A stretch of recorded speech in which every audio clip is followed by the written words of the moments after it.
Ve más allá de la máscara de la gente, la ley del juego de roles.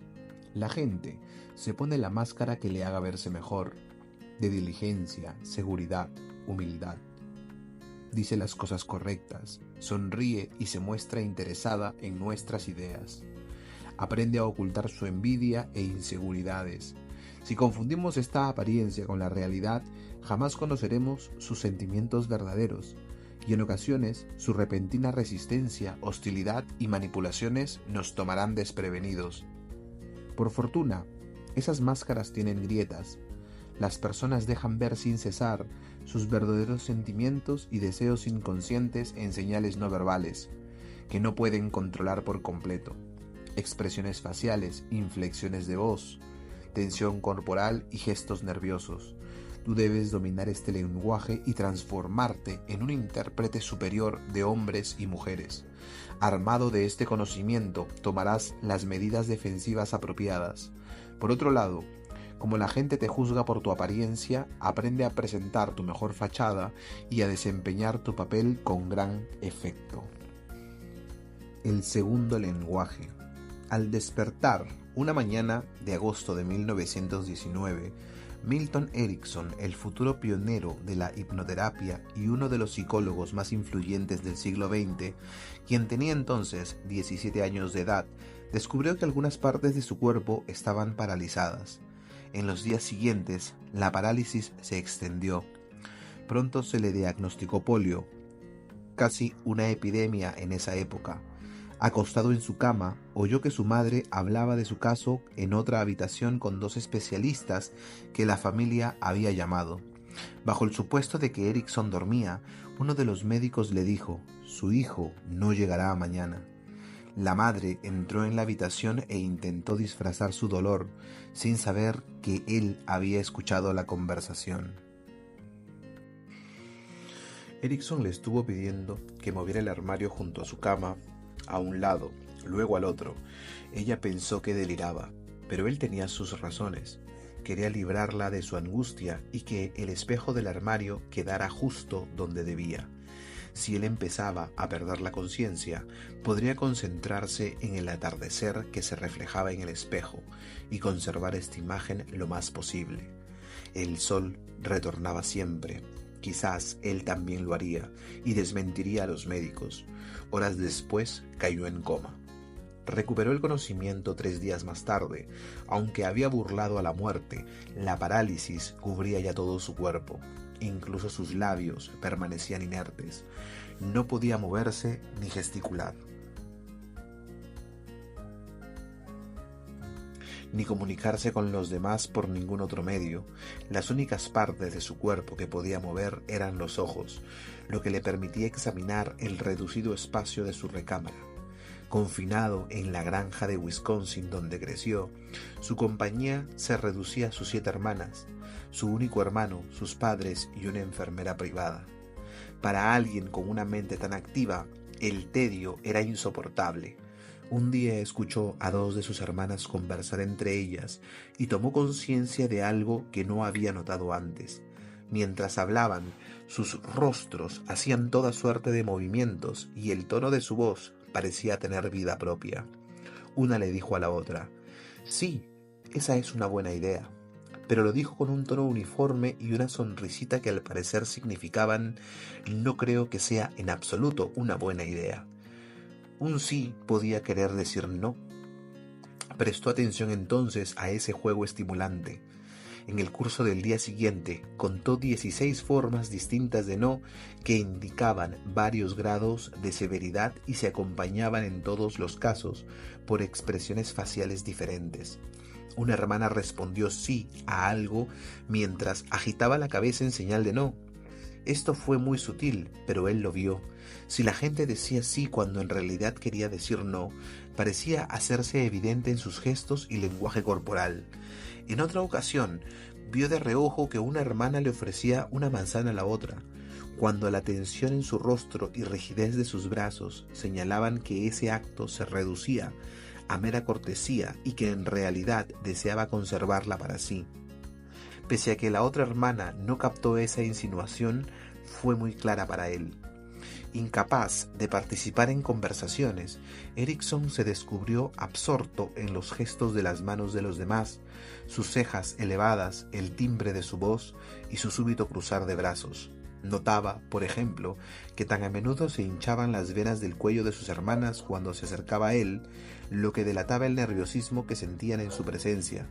Sus patrones de respiración mientras hablaban le intrigaban y halló que ciertos ritmos indicaban hastio y seguidos con frecuencia por un bostezo. El cabello parecía cumplir una función especial en sus hermanas. Un movimiento muy deliberado para echar los mechones atrás señalaba impaciencia. Ya oí suficiente, ahora cállate por favor.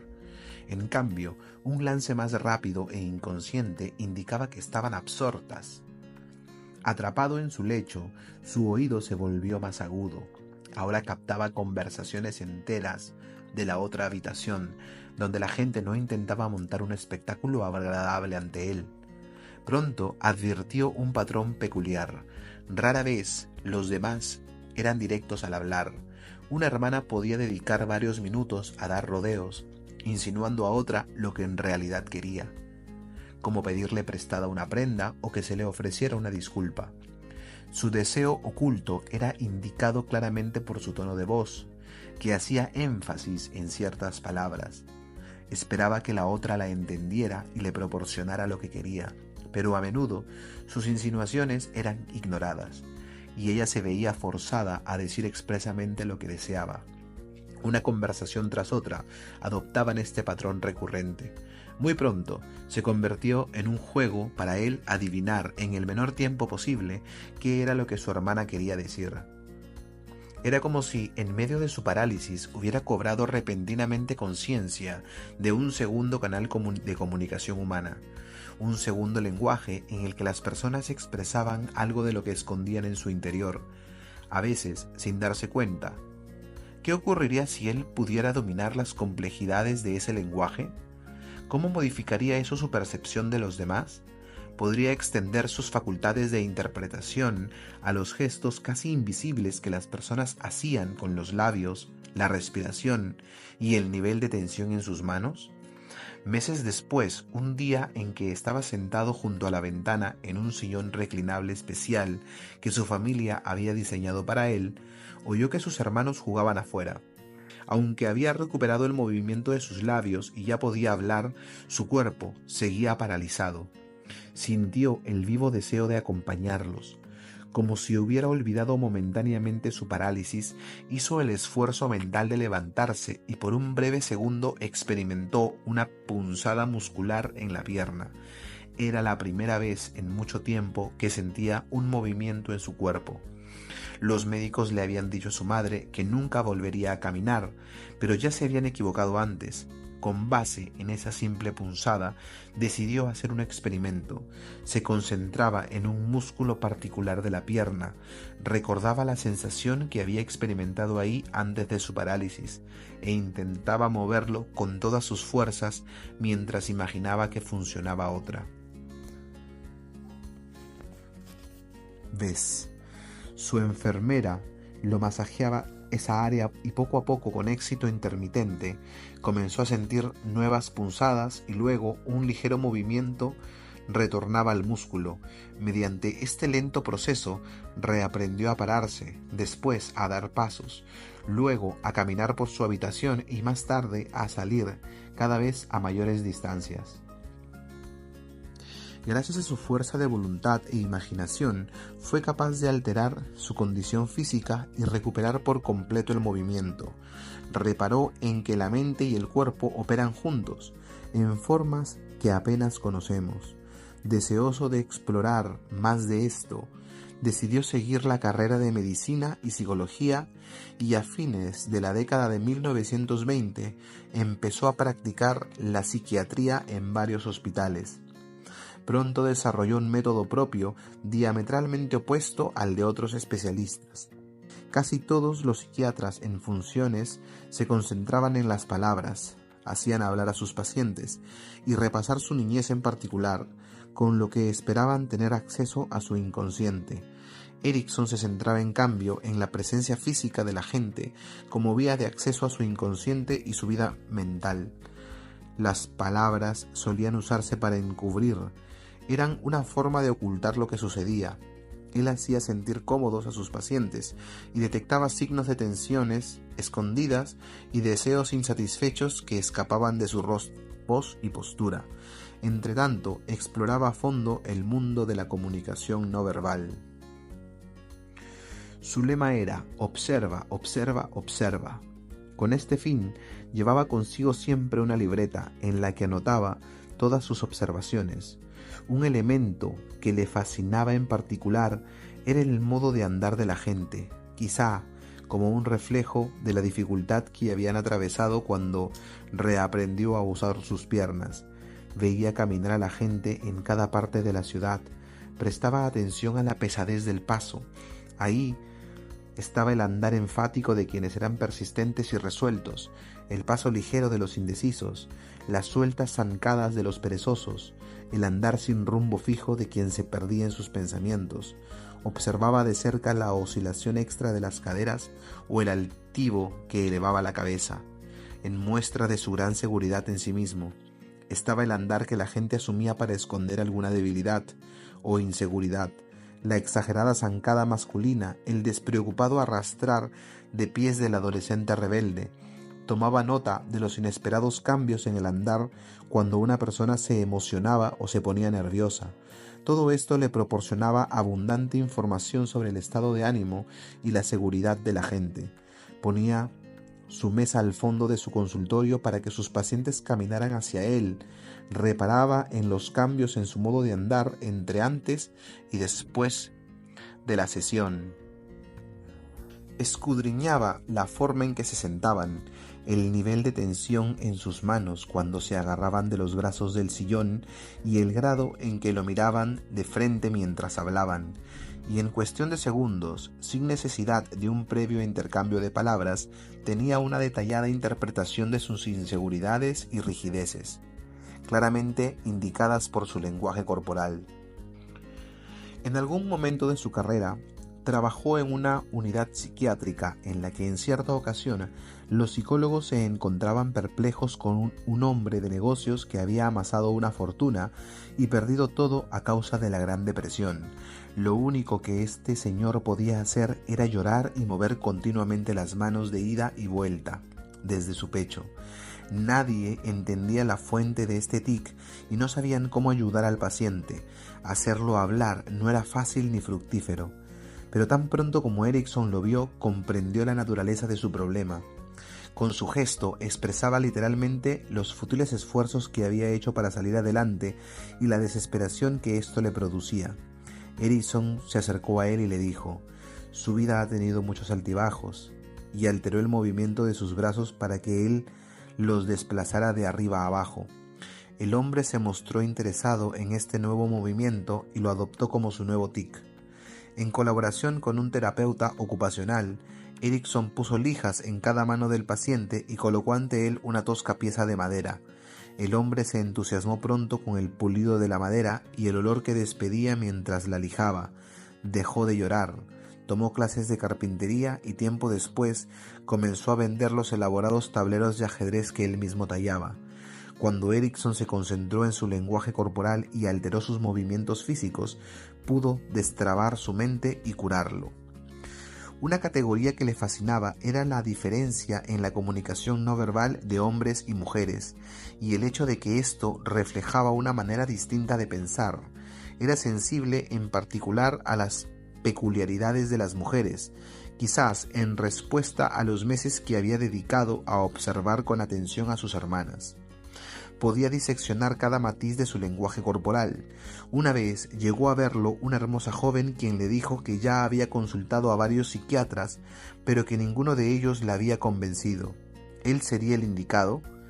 Mientras ella seguía hablando, sin aludir a la naturaleza de su problema, Erikson vio que se quitaba una pelusa de la manga. Tras escucharla y asentir, le hizo un par de preguntas triviales. Luego, de forma inesperada, afirmó con gran seguridad que él era no solo el psiquiatra indicado, sino también el único para ella. Desconcertada por esa actitud tan engreída, ella le preguntó por qué lo creía así, a lo que él replicó que debía hacerle una pregunta más para demostrárselo. ¿Desde cuánto, inquirió, se viste de mujer? ¿Cómo lo supo?, preguntó asombrado el hombre. Erickson le explicó que lo había observado cuando se quitó la pelusa y no apartó el brazo del área de los senos. Él había visto demasiadas veces ese movimiento como para ser engañado. Además, la firmeza con que dijo que primero lo pondría a prueba y cómo lo había expresado con un ritmo entrecortado era decididamente rasgos masculinos. Los demás psiquiatras se habían dejado confundir por la apariencia femenina de ese joven y su voz, que él había trabajado con cuidado, pero el cuerpo no miente. En otra ocasión, Erickson se encontró con una nueva paciente en su consultorio. Ella le explicó que tenía fobia a volar en avión, pero él le interrumpió y sin explicar el motivo le pidió que saliera y volviera a entrar en el consultorio. Aunque de mala gana, ella lo hizo, y Erickson estudió atentamente su modo de caminar y la postura que adoptaba. Después de acomodarse en la silla, entonces le pidió que le explicara su problema. En septiembre viajaré con mi esposo, el extranjero, y siento un miedo mortal de subirme a un avión. Señora, repuso él, cuando un paciente consulta a un psiquiatra, no puede retener información. Sé algo acerca de usted y debo hacerle una pregunta desagradable. ¿Su esposo está al tanto de su aventura amorosa? No, contestó ella asombrada. ¿Pero usted cómo lo supo? Me lo dijo su lenguaje corporal. Le explicó entonces que había cruzado su pierna en una posición muy tensa, con el pie completamente metido alrededor del tobillo, y que él sabía por experiencia que una mujer casada que sostiene una aventura se sienta de esa forma. Además, ella había dicho extranjero en lugar de extranjero, con tono vacilante, como si se avergonzara de sí misma, y su andar indicaba que era una mujer atrapada en relaciones complejas. En sesiones subsecuentes, ella llevó a su amante, que también estaba casado. Erickson le pidió ver a su esposa, quien se sentó en la misma forma tensa que el paciente original, con el pie detrás del tobillo. Así que usted sostiene una aventura amorosa, le dijo. ¿Mi esposo se lo reveló? No, lo supe por su lenguaje corporal. Ahora sé que su esposo sufre dolores de cabeza crónicos. Pronto trataba a todos y les ayudó a abandonar sus posturas tensas y dolorosas. Al paso de los años, las facultades de observación de Erickson se extendieron a elementos de la comunicación no verbal casi imperceptibles. Podía determinar el estado de ánimo de las personas mediante sus patrones de respiración, y al reflejar esos patrones llevaba al paciente a un trance hipnótico y creaba una sensación de gran afinidad. Captaba el habla subliminal y subvocal cuando la gente balbuceaba una palabra de un modo apenas detectable.